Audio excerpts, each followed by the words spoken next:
할렐루야. 네. ITS TV 복음방송에 오신 모든 분들을 주님의 이름으로 환영하고 또 사랑하고 축복합니다. 아멘. 오늘 은혜 받을 말씀은 다니엘서 7장 전체적으로 다 읽으셔야 되는데 1절로 3절까지 아까 사회자가 읽어 주셨습니다. 그러면 이 다니엘서 7장에 뭐가 있는가 하니까 흉측한 괴물 같은 4마리의 짐승이 나옵니다. 그 짐승은 역사를 알려주는 교훈인데요. 그 말씀을 우리가 잘 해석을 해야 역사를 알 수가 있고 또 다가올 미래에 어떤 일이 있을 것인지를 알게 되는 것입니다. 그러므로 이 다니엘서와 요한계시록이 같이 가기 때문에 다니엘서를 모르면 요한계시록을 알 수가 없어요. 다니엘서 없는 계시록 해석은 또 빗나갈 수도 있어요. 그러므로 이 다니엘서 오늘 7장이 전반적인 말씀인데 이 말씀은 요한계시록에 가면 계시록 13장에서 맞아떨어져요.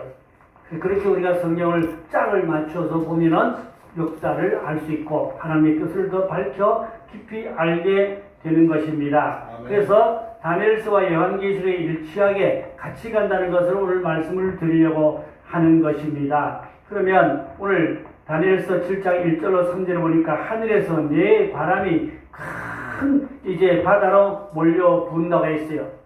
바람을 뭘 말하는가 하니까 전쟁 혹은 큰 환란을 의미하는 것입니다. 바다는 풍파많은 바벨 세상을 의미하는 것입니다. 그러니까 바벨론 같은 이 제약 세상에 엄청난 소용돌이 치는 전쟁으로 말미암아 많은 사람들이 죽게 될 것인데 이미 다니엘이 다 예언한 바 있는 것입니다. 그러면 오늘 우리가 이 바람과 전쟁 또 바다, 짐승 이러한 것들이 정말로 우리 시대에 어떻게 현실적으로 다가오는지 또 미래는 어떻게 될 것인지를 우리가 다 말할 수는 없겠지만 성경적으로 간략하게 말씀을 정리해 보려고 하는 것입니다. 예레미야 25장 32절에 보니까 만군의 여호와께서 이와 같이 말씀하시니라. 보라, 재앙이 나서 나라에서 나라에 미칠 것이며 큰 바람이 땅 끝에서 일어날 것이라. 이 바람은 전쟁이라고 했지요. 또 예레미야 4장 11절에 보니까 그때 이 백성과 예루살렘에 전할 자가 있어서 뜨거운 바람이 광야에 있는 헐벗은 산에서 내 딸 백성에게 불어온다 하리라. 이는 키질하기 위함도 아니요 정결케 하려 함도 아니라. 이 보니까 하나님의 택한 백성들에게도 뭐가 오는 거니까 큰 바람이 일어난다. 이 바람은 전쟁과 환란이라고 그랬습니다. 그러므로 우리가 사는 시대가 환란의 시대인데 앞으로 더 무서운 엄청난 전쟁 및 기근 환란의 바람이 일어날 것인데 이 때를 우리가 대비해서 우리의 믿음을 잘 무장해야 할 줄로 믿습니다. 그러면 다니엘 7장에 괴물 같은 4짐승이 있어요. 그 짐승이 나오는데 첫 번째 짐승이 어떻게 생 거니까 사자라고 했어요. 근데 사자 같다고 그랬거든요. 사자 같은 짐승인데 독수리 날개가 또 있어요. 아니 사자의 독수리 날개에 붙은 그런 동물 본 적이 있습니까?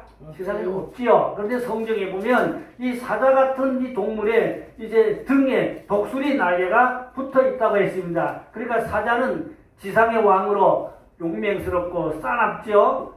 그런데 또 독수리는 공중의 왕이죠. 하늘 공중의 왕으로 독수리도 싸나운 것으로 상징할 수가 있습니다. 그러니까 사자가 등에 독수리 날개가 붙었으니까 빠르고 사납고 또 잔인하고 독성이 심한 것을 말씀하고 있는데 이 짐승은 나라를 말합니다. 오늘 말씀하는 이 짐승은 나라고 또 왕입니다.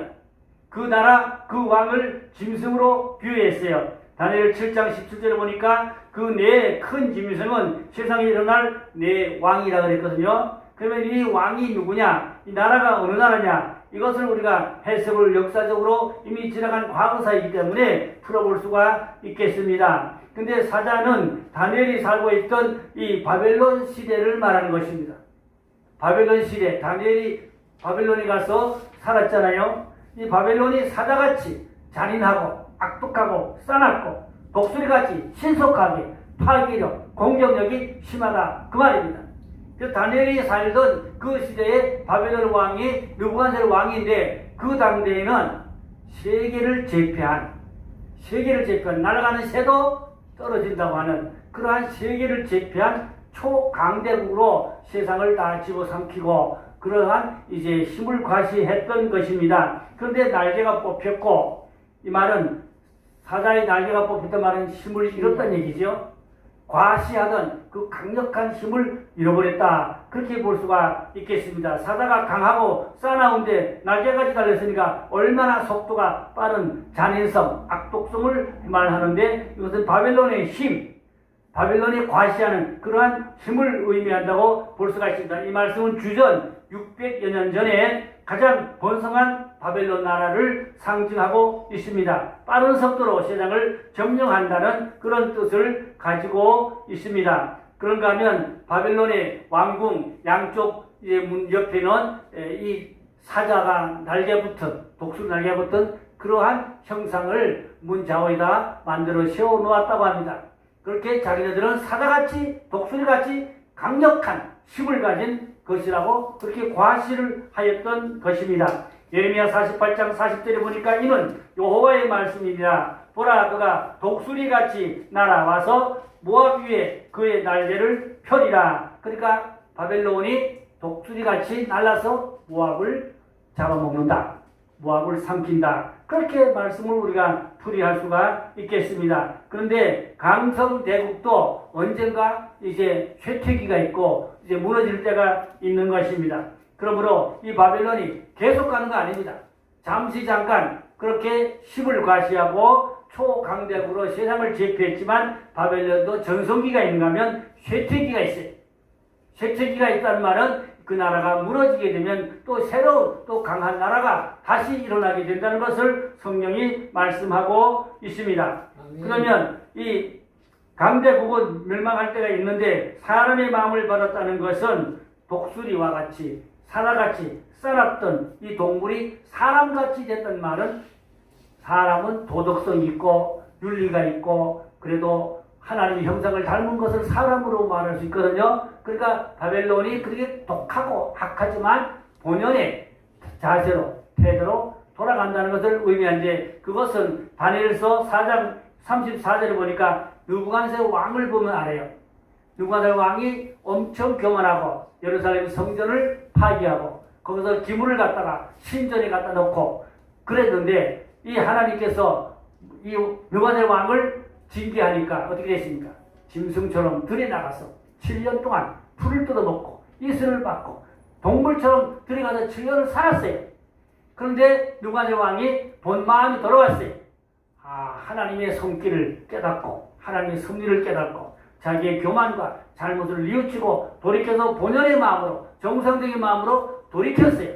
그래서 하나님이 은혜를 베풀어서 다시 돌아올 수 있도록 정상적인 사람으로 회복해서 돌아올 수 있도록 7년간 들에서 짐승처럼 살게 하였다가 돌아왔습니다. 이것은 느부갓네살 왕이 교만한 것을 하나님이 꺾으시고 이제 짐승처럼 7년을 살았지만 회개하고 돌아오니까 사람의 본연의 자세로 하나님의 형상을 닮아서 하나님을 찬양하더라. 하나님께 경배하더라. 이렇게 성경은 알려주고 있습니다. 이것은 느부갓네살 왕이 다니엘 2장에 보니까 금신상을 보았는데 그 신상의 머리 부분을 말하는 것입니다. 그 머리가 금이라고 그랬거든요. 이게 바벨론입니다. 그 다니엘이 본 환상과 느부갓네살 왕이 본 그 우상이 있죠. 그 똑같은 겁니다. 표현이 다를 뿐이지 내용으로 보면 같습니다. 그래서 머리, 이 동상의 머리가 그것이 금이라고 그랬는데 이것이 바벨론을 말합니다. 바벨론은 금 같은 그러한 나라로 성경은 의미하고 있었습니다. 그런데 두 번째 짐승이 또 나왔는데 둘째 짐승은 곰과 같다고 그랬어요. 곰과 같은가 하면 그런가 하면 또 새 갈빗대를 이제 입에다 물었다고 그랬어요. 갈빗대를 입에다 물었다 하는 말은 집어먹고 뜯어먹고 삼켜먹고 갈빗뼈라고는 안 먹잖아요. 살은 다 뜯어먹었는데 뼈다구는 안 먹으니까 뼈다구만 입에 갈빗대가 세 개가 물고 있다. 다니엘 7장 5절에 보니까 다른 짐승 곧 둘째는 곰과 같은데 그것을 이제 몸 한쪽을 들었고 그 입에 이 사이에는 새 갈빗대가 물렸는데 그것에게 말하는 자들이 있어 이르기를 일어나서 많은 고기를 먹으라 하였더라. 이 곰이 갈빗대 세 개를 입에 물고 있다는 것은 새 나라를 집어삼켜 먹는다. 새 나라를 다 잡아 뜯어 먹는다. 다 집어삼켜 먹는다. 그렇게 해석을 해야 하는 것입니다. 그런데 아무리 바벨론이 강하고 큰 나라 같지만 또 더 강하고 힘든 나라가 나왔는데 그게 어딘가니까 바로 페르시아입니다. 페르시아는 메대와 파사 두 나라를 연합해서 페르시아라고 하는데 이 페르시아가 그 교만하고 강력한 바벨론을 집어삼킵니다.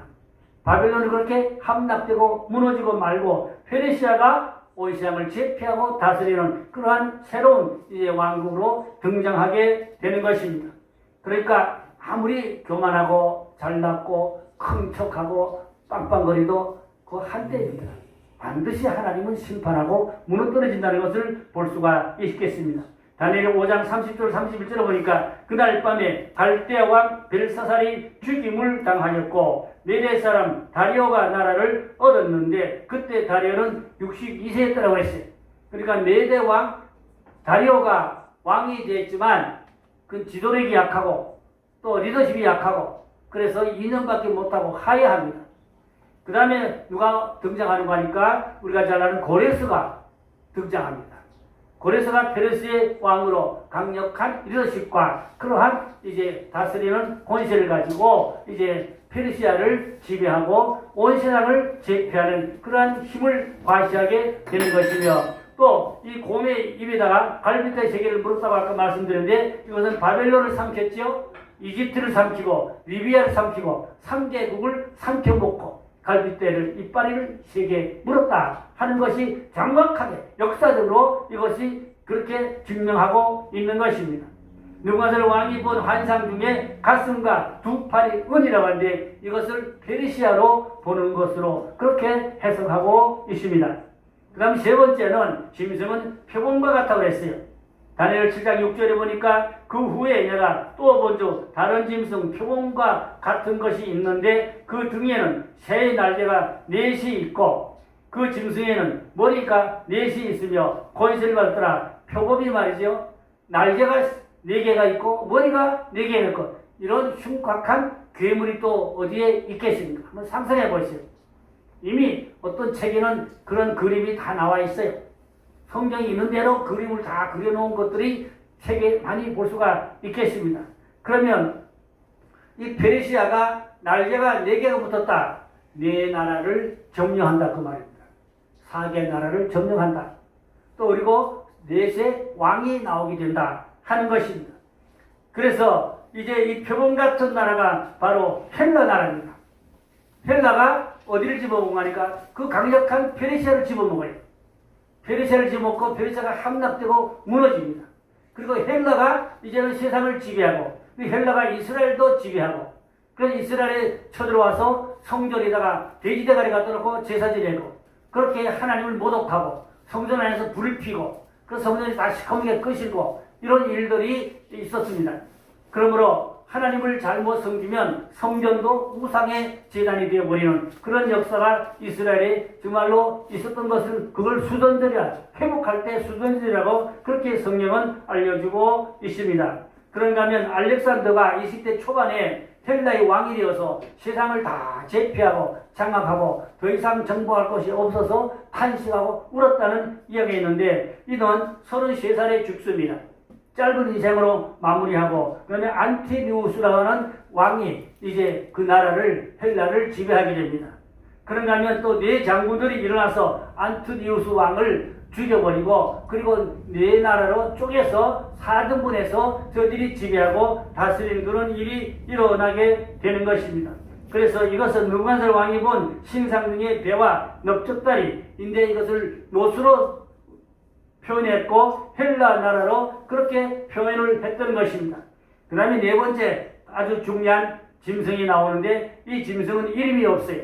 그냥 흉측하고 무섭고 놀라운 괴물이라고 그랬어요. 다니엘 7장 7절에 있거든요. 내가 밤 한상 중 가운데 그 다음에 본 넷째 짐승은 무섭고 놀라우며 또 매우 강하며 또 새로진 큰 이가 있어서 먹고 부셔뜨리고 그 나머지를 발로 밟았으며 이 짐승은 전에 모든 짐승과 다르고 또 10뿔이 있더라. 로마를 말하는 것입니다.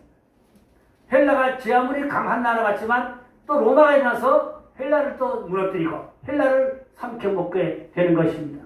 근데 로마는 이제 마지막 때 다시 일어날 신로마가 되는데 여기서 적그리스도가 나온다고 성경을 말씀하고 있습니다. 이것이 오늘 제 강의의 핵심이 될 줄 압니다. 자, 네 번째 지점은 로마인데 헬라권 그리스도를 점령했어요. 로마 제국이 그때 또 세상을 제패했어요. 이스라엘도 물론 로마가 제패했어요. 그래서 이스라엘은 로마의 식민지가 되었어요. 그 로마는 황제가 세상을 지배했습니다. 그런데 이 로마는 이제 그 열뿔이라 그랬거든요. 오늘 성경에 보니까 열뿔이라는 말은 열 왕이 있다는 말인데 로마가 부족이 열 부족이 있어서 열 부족이 다 쪼개졌어요. 그래서 로마가 열 나라로 나누어지는 겁니다. 이게 오늘 본 괴물 네 번째 동물의 뿔이 열이라. 근데 계시록 13장에 보니까 열 뿔이 나오지요. 근데 세 뿔은 없었고 머리가 7이라 그랬거든요. 이 말은 세 나라는 부족이 힘이 없어서 무너져 버렸어요. 파괴해서 사라져버렸어요.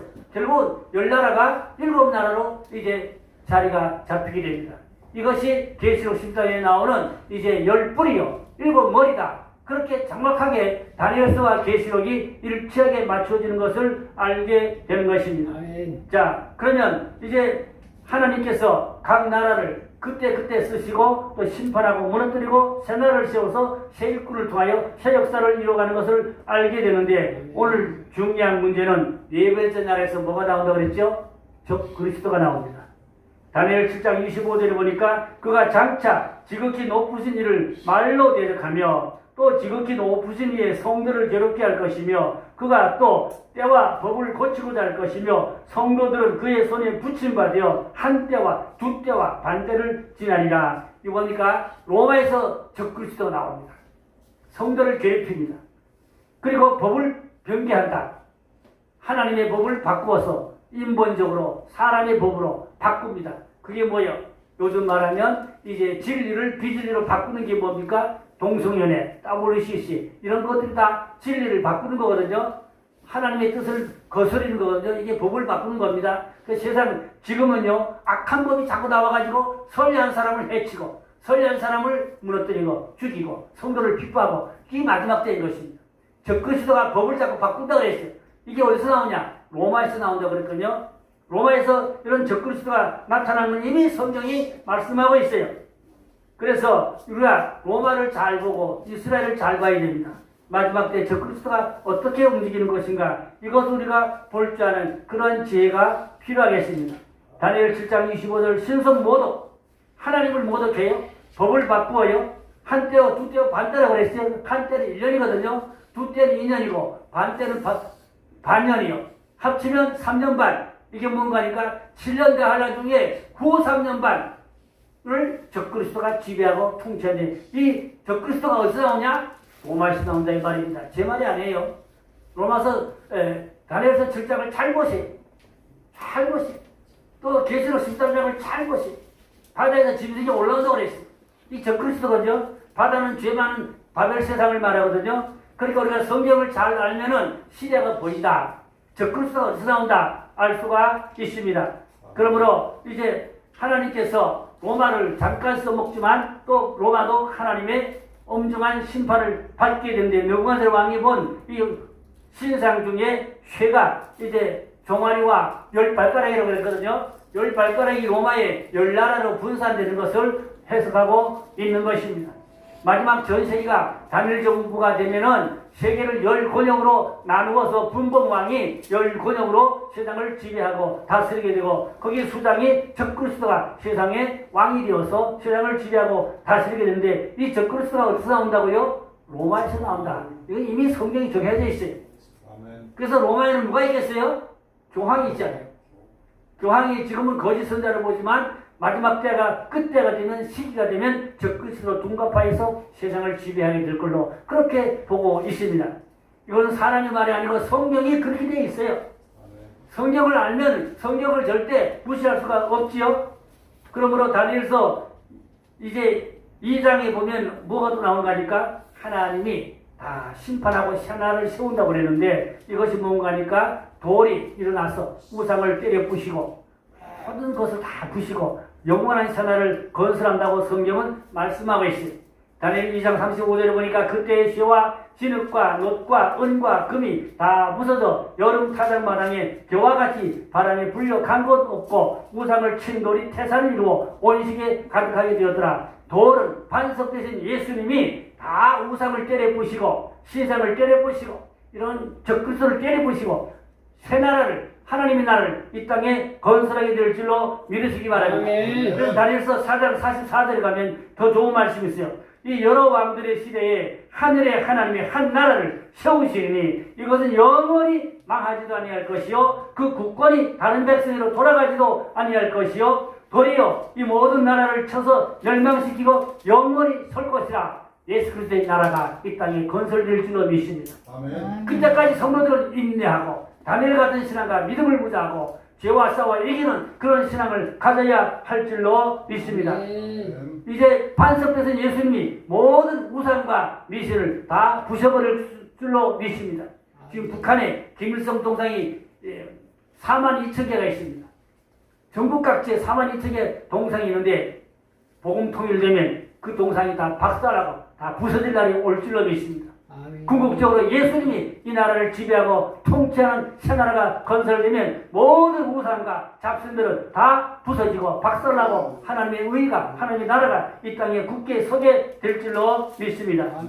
다니엘 7장 18절에 가보니까 지극히 높으신 이의 성도들이 나라를 얻으리니 그 누림이 영원하고 여기 보니까 지극히 높으신 하나님께서 성도들에게 새 나라를 주시는데 그 나라가 누림이 영원히 세월이가 완전한 거예요.